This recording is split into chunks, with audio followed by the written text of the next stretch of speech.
Hello दोस्तों, exact mystery में आप सभी का स्वागत करते हुए मैं हूं अशोक कुमार राज और मेरे तहे दिल से आप सभी को नमस्कार, आदाब, सत श्री अकाल, राम राम। तो दोस्तों, वैसे तो बहुत सारे वीडियोस मेरे एग्जैक्ट मिस्ट्री चैनल में आप लोगों ने देखे हैं, लेकिन आज का ये वीडियो जो है बहुत ही खास है। क्यों पता है? क्योंकि आप लोगों को ये बता दूं शुरुआत में कि सलाखों के पीछे मुजरिमों को भेजने वाले खुद अगर सलाखों के पीछे चले जाएं तो कितना दर्दनाक लगता है ना। और यही कहानी आज के इस वीडियो में आप लोगों को सुनाई देगी। तो चलिए, सबसे पहले मैं आप लोगों से परिचय करवा देता हूं हमारे साईं परिवार का ही एक भाई, जिन्होंने आज बाबा साईंनाथ की लीलाओं के बारे में मुझे एक्सप्लेनेशन दी है। उनका नाम है शशि स्वरूप। ये देखिए, ये है हमारे साईं परिवार का भाई, इन्हीं का नाम है शशि स्वरूप। इनके ज़िंदगी में घटना यहाँ से घटित हुई। एक्चुअली बाबा साईंनाथ के बारे में मैंने इनसे जब पूछा था कि बाबा साईंनाथ को कैसे मानते हो, कितने दिनों से आप मानते हो, तो उन्होंने कहा कि इनके पिताजी जो है, इनके पिताजी एक्चुअली वो रोडेज डिपार्टमेंट में एक अधिकारी पद पे तैनात थे, कार्यरत थे।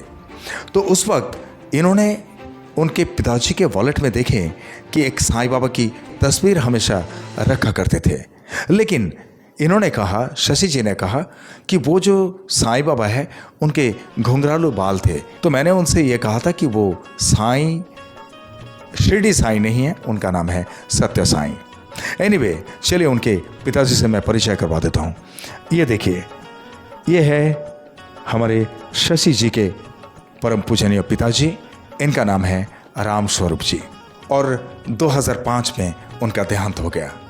आज वो स्वर्गीय राम स्वरूप जी के नाम से ही हम बोल सकते हैं। उनके आत्मा की शांति के लिए बाबा साईंनाथ से ज़रा प्रार्थना ज़रूर करना। तो शशि जी के पिताजी अपने वॉलेट में हमेशा सत्य साईं जी की एक फ़ोटो रखा करते थे। वहीं से हमारे शशि जी को पहचान मिली कि साईं है। और शिरडी साईं के बारे में उन्हें इतनी कुछ जानकारी नहीं थी, लेकिन उनके ज़िंदगी में किस तरह से एक मोड़ आया, यहाँ से शुरू करते हैं साईं लीला की बातें। 2007 में इनकी शादी हुई थी और 2009 में इन्हें नौकरी मिली। नौकरी कौन सी? उत्तर प्रदेश पुलिस में।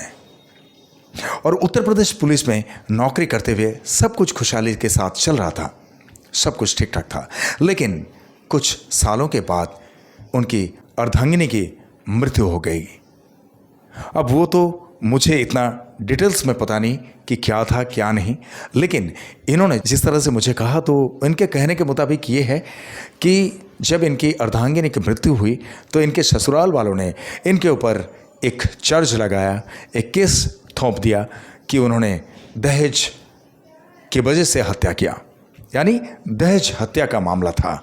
और दहेज हत्या का मामला जब इनके ऊपर थोपा गया, उसके बाद क्या होता है आप लोगों को तो पता है कि हमारे इंडियन पिनल कोड के हिसाब से सीधा उन्हें अरेस्ट किया जाता है और सलाखों के पीछे। हालांकि ऐसा ही हुआ। और जबकि वो सरकारी नौकरी में कार्यरत थे, यानी उत्तर प्रदेश पुलिस में नौकरी कर रहे थे, इसी वजह से उन्हें सबसे पहले अरेस्ट होते सस्पेंड किया गया नौकरी से। और सस्पेंड करते ही इनके घर की आर्थिक स्थिति बहुत ही बिगड़ा हुआ था, जिस वजह से इन्हें बहुत तकलीफ हो रही थी सोच के कि कैसे क्या होगा क्या नहीं है। और हालांकि हुआ भी ऐसा कि जब वो सलाखों के पीछे हैं, उनका केस कैसे लड़ा जाएगा, किस तरह से वो बाहर आएंगे, ये सारा कुछ चिंता करते करते सभी परेशान हो रहे थे। हालांकि इस वक्त इनका एक बड़ा भाई जो घर में है, आज भी वो बाबा साईंनाथ के नाम से हर गुरुवार को व्रत रखते हैं और बाबा साईंनाथ पे बहुत दृढ़ भक्ति रखते हैं वो आज तक। उनके बारे में ये कह दूं कि 1994 में उनको स्पॉन्डिलाइटिस की वजह से लकवा मार गया। और लकवा मारने की वजह से उनका दोनों हाथ भी ठीक तरह से काम नहीं करता है, वो चल भी नहीं पाते हैं ठीक तरह से। यानी उनको खाना भी उनकी माताजी खिलाते हैं, या तो शशि जी का जो बेटा है वो कभी कभी खाना खिलाया करते हैं। ऐसी स्थिति में फिर भी आज तक वो हर गुरुवार को बाबा साईंनाथ के नाम से व्रत रखते हैं। चलिए उनके बड़े भाई से मैं परिचय करवा देता हूँ। ये देखिए, ये है हमारे शशि जी का बड़ा भाई, इनका नाम है सुदीप कुमार। तो साईं लीला की कहानी यहाँ से शुरू होती है कि जब सारे के सारे परेशान हो गए शशि जी अंदर, और यहाँ तक कि इनको भी अरेस्ट करने ही वाले थे, पर इनकी शारीरिक स्थिति को देखते हुए उन लोगों ने कहा, अरे ये तो दिव्यांग है, इनको क्या करेंगे हम ले जाके, तो उन्हें वहीं छोड़ दिया। पर आखिर भाई है ना, परेशान तो होंगे ही। तो इतनी परेशानी, और ऐसे टाइम पे वो करें तो क्या करें, बहुत परेशान हो रहे थे। ऐसे में उनके पड़ोस के किसी एक लड़के ने उनसे आके कहा कि भैया जी आप बहुत परेशान हो, मुझे पता है, लेकिन परेशान मत हो, आपको मैं जैसा बोल रहा हूँ आप ऐसा करते रहिए, आपकी सारी परेशानी दूर हो जाएगी, सारी परेशानी से आप निजात पाएंगे। तो उन्होंने कहा कि बोलो मुझे क्या करना है। तो उन्होंने कहा कि शिरडी साईं बाबा के पास आप प्रार्थना करो और हर गुरुवार को उनके नाम से व्रत रखा करो, देखो सारी परेशानी किस तरह से छूमंतर हो जाता है। और उन्होंने वैसे ही शुरू किया, तब भी शुरू किए थे और आज तक वो करते आ रहे हैं।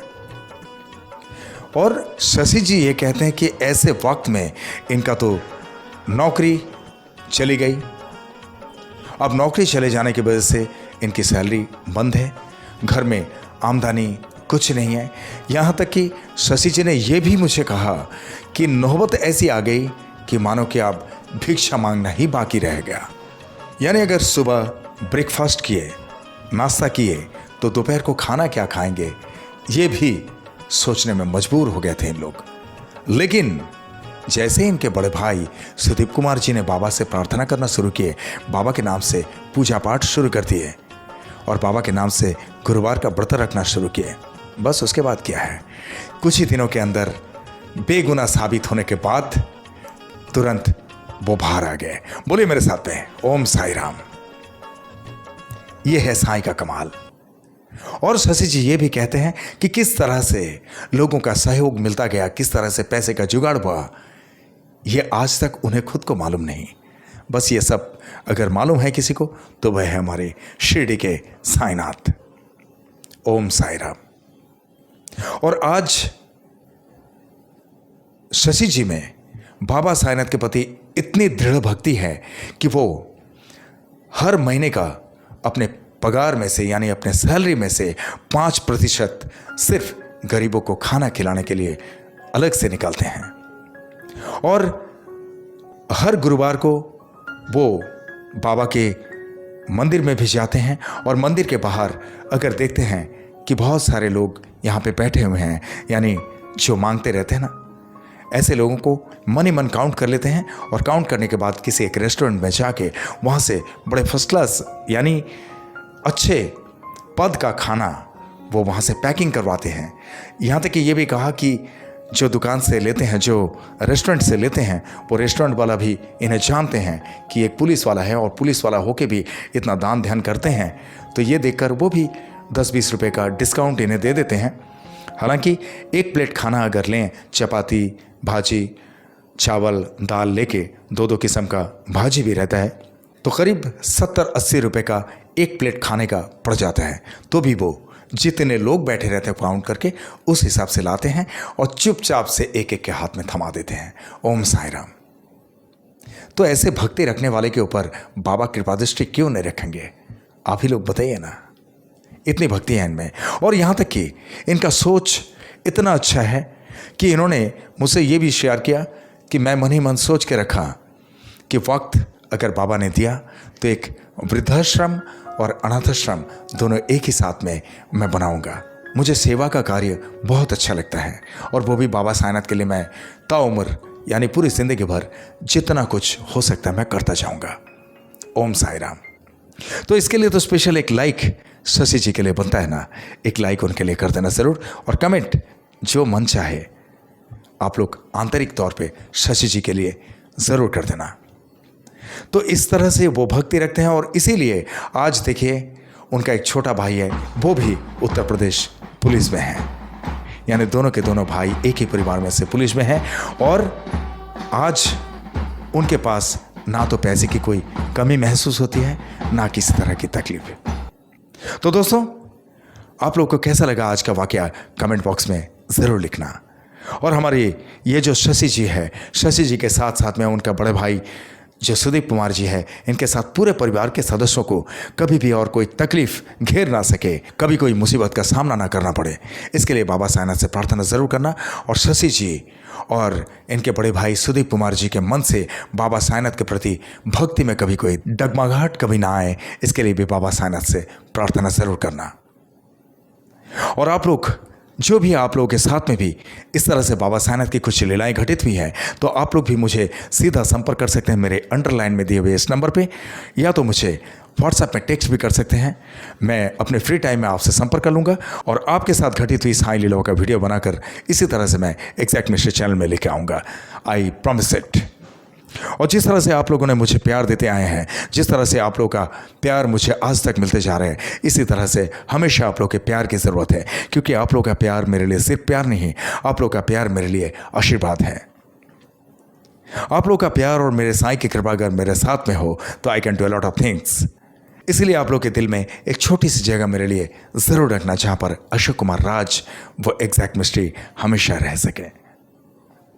और आप लोग जो भी मेरे इस चैनल में नए हैं, आप लोग मेरे इस चैनल को लाइक करें, शेयर करें, सब्सक्राइब करें एंड बेल आइकन को ज़रूर दबा दें, ताकि मेरे एग्जैक्ट मिस्ट्री चैनल का हर एक वीडियो का नोटिफिकेशन आप लोगों तक सबसे पहले पहुंचे। और चलते चलते मैं इतना कहूँगा दोस्तों, बहुत ख्याल रखिए अपना। और जिस तरह से आप लोग बाबा साईनाथ पे भक्ति रखते हैं, इसी तरह से बाबा साईनाथ हमेशा आप सब पर अपनी कृपा दृष्टि रखे, हमेशा आप सब पर अपनी कृपा बरसाते रहें। ये मेरे तहे दिल से आप सबके लिए शुभकामनाएं। और जिस तरह से आप लोगों ने इत्मीनान से ये वीडियो देखे हैं, जिस तरह से अपना कीमती वक्त देकर ये वीडियो देखे हैं, इसके लिए आप सभी को मेरे तहे दिल से बहुत बहुत धन्यवाद के साथ में ओम साई राम।